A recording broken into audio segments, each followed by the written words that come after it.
Social media, Facebook, इंस्टाग्रामवरती बरेच aunty lover आहेत. फक्त दिवसभर महिलांना मेसेज करत राहा, एवढंच त्यांचं काम असतं. जरा पुढं महिलेचं अकाउंट दिसलं आणि डी-पी कुठं थोडाफार जरी चांगला दिसला, की मेसेज करून त्या महिलेचा मेसेजचा इनबॉक्स फुल भरलाच म्हणून समजा. कधी हाय, कधी हॅलो, तर कधी तू खूप भारी दिसतेस, हे किंवा यापेक्षा अनेक भारी भारी खतरनाक खतरनाक मेसेज करत असतात. मग ती सज्जन महिला त्या मेसेजला रिप्लाय करत असो किंवा नसो, पण हे झालं आंटी लव्हरचं. आता कित्येक महाभाग तर मुलींच्या नावाने फेसबुक, इंस्टाग्रामचा आय डी तयार करतात आणि पुरुष किंवा अगदी महिलांना सुद्धा फसवतात. अशीच एक खतरनाक घटना घडली. पण यामध्ये फक्त प्रेम नाही, तर लग्नसुद्धा झालं आणि लग्न करून फसवणूकसुद्धा झाली. ही गोष्ट ऐकून तुम्ही सुद्धा म्हणणार, की आता हसावं की रडावं हेच कळेना. कारण विषय खरंच खूप अवघड आहे.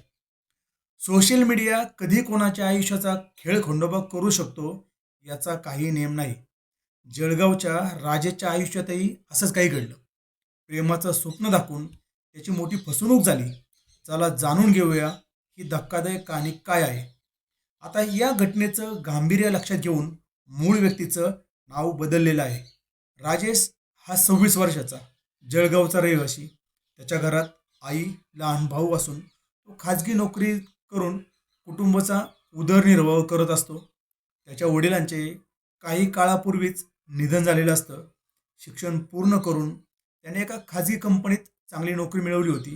आयुष्य कसं सगळं व्यवस्थित सुरू होतं. पण एक गोष्ट अपूर्ण होती आणि ती म्हणजे एक सुंदर जीवनसाथी. राजेचं अजून लग्न झालं नव्हतं. मग उजाडला 14 एप्रिल रोजीचा दिवस.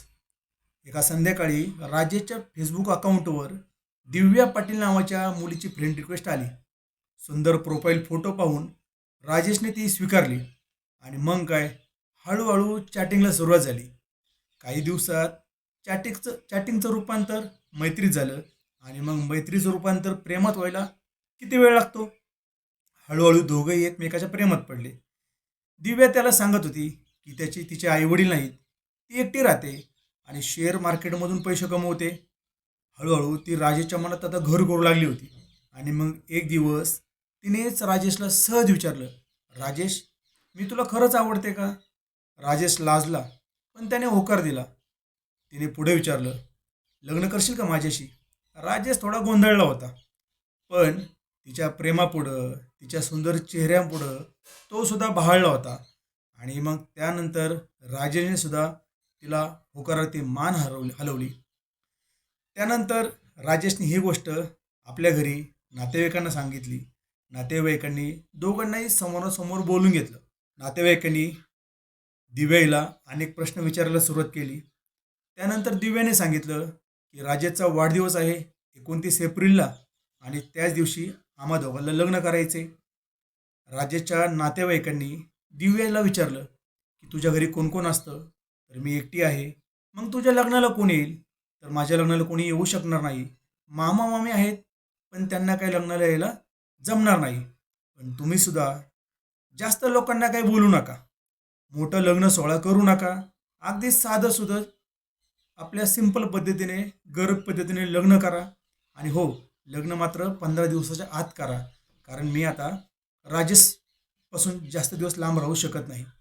आणि मग काय, दोघांच्या नातेवाईकांच्या संमतीने लग्न ठरतं. राजेशच्या वाढदिवसाच्याच दिवशी लग्नाचा दिवस ठरला. संपूर्ण घर प्रकाशाने उजळून निघालं. नातेवाईक, मित्रमंडळी, सनई चौकडे, यामुळे राजेश स्वतःला राजकुमार असल्यासारखंच समजत होता. लग्न मंडपात दिव्या पारंपरिक वेशात अप्सरेसारखी दिसत होती. राजेशने तिला पाहून हसत विचारलं, खरंच आहे ना? आपलं लग्न होतंय की स्वप्न आहेत? दोघांनी हसून एकमेकांचा हात हातात घेतला. सप्तपदी घेताना दोघांच्या डोळ्यात प्रेम आणि नवीन संसाराची स्वप्न होती. साखरपुड्यापासून रिसेप्शनपर्यंत सगळं अगदी कसं स्वप्नासारखं वाटत होतं. राजेशने कधीच विचार केला नव्हता की हे स्वप्न एका रात्रीत एक भयानक सत्य बनेल. 29 एप्रिल रोजी राजेश आणि दिव्याचं मंदिरातच मंडप टाकून साध्या पद्धतीने लग्न झालं होतं. घरात आनंदाचं वातावरण होतं.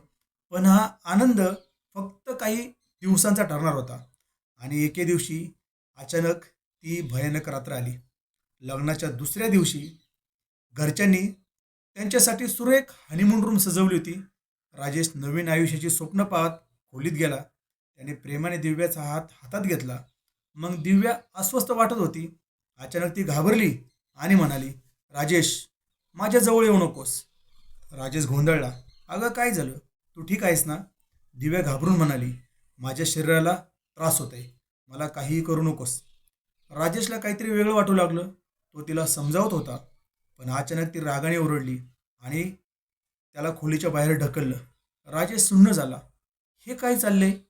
थोड्या वेळाने तो परत खोलीत गेला आणि कठोर शब्दात विचारलं, "दिव्या, हे सगळं काय सुरू आहे? तू माझ्याशी लग्न का केलंस?"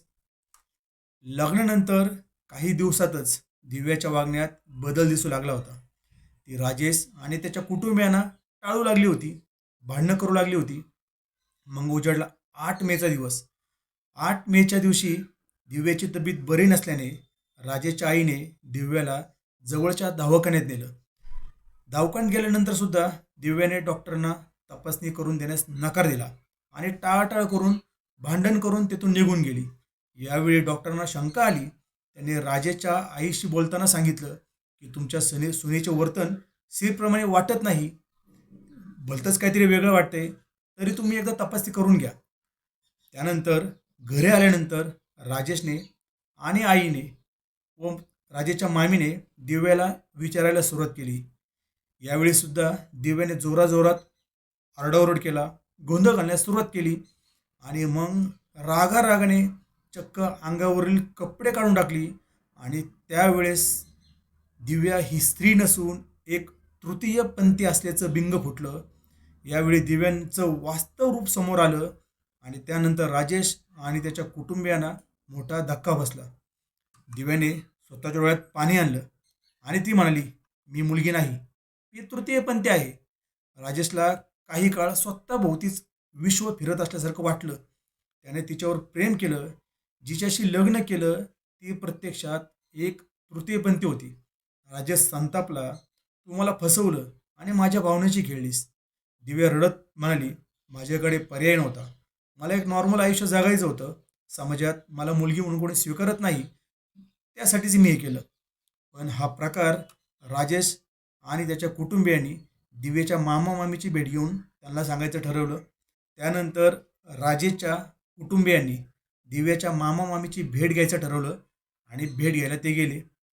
त्यानंतर दिव्याच्या मामा मामीनी राजेशच्या कुटुंबियांना सांगितलं की आम्हाला हे प्रकरण मिटवायला 10 लाख रुपये तुम्हाला द्यावे लागतील. हा तर आमचा धंदाच आहे. एवढंच काय, आम्ही दिव्याचं सोशल मीडियावरती अनेक वेगवेगळ्या नावाने अकाउंट खोललेत. कधी नमिका, कधी सोनू, कधी दिव्या, तर कधी सोनल, असे अनेक नावाने तिचे आम्ही अकाउंट खोललेत आणि हे आमचं कामच आहे. त्यानंतर राजेश आणि त्यांच्या कुटुंबियाच्या लक्षात आलं की आपली मोठी फसवणूक झाली आणि त्यांनी जराही वेळ न घालवता जवळचं पोलीस स्टेशन घातलं आणि पोलीस स्टेशनमध्ये रीतसर कंप्लेंट नोंदवली. त्यानंतर या प्रकरणात दाद मिळावी म्हणून न्यायालयातसुद्धा त्यांनी खटला दाखल केला. त्यानुसार बुधवारी न्यायालयाने सुनावणी करून महिला असल्याचा बनाव करणाऱ्या तृतीयपंथी विरोधात गुन्हा दाखल करण्याचे आदेश काढले. सोशल मीडियावर ओळखी वाढल्या, प्रेम निर्माण झालं आणि बिनधास्त लग्नाचे निर्णय घेतले जाऊ लागले. पण त्या निर्णयामध्ये पारदर्शकता नसेल तर असे धक्कादायक प्रकार घडू शकतात. ही घटना ऐकून याबद्दल तुम्हालाही काय वाटलं? तुमच्या प्रतिक्रिया खाली कळवा आणि अशा धोक्यापासून सावध राहा. फक्त अशाच घटना नाही तर आपल्याच नातेवाईकाचं अकाउंट हॅक करून पैसे मागणाऱ्या सुद्धा कितीतरी केसेस आजपर्यंत आपण ऐकले असतील. शूट ॲट क्राईमवर सांगण्यात येणाऱ्या क्राईम स्टोरीज या नेहमी खऱ्या असतात. या स्टोरीचे सुद्धा बातमीपत्राचे लिंक डिस्क्रिप्शनमध्ये देत आहे. कोणाबद्दल गैरसमज पसरवणे हा या चॅनलचा हेतू अजिबात नाही. फक्त समाजापर्यंत या बातम्या पोचाव्या आणि त्यातून सर्वांनी आपापल्या परिवाराची काळजी घ्यावी आणि सावधान राहावे, हीच प्रामाणिक इच्छा. त्यामुळं अशा बातमीसाठी सबस्क्राईब करायला विसरू नका. धन्यवाद.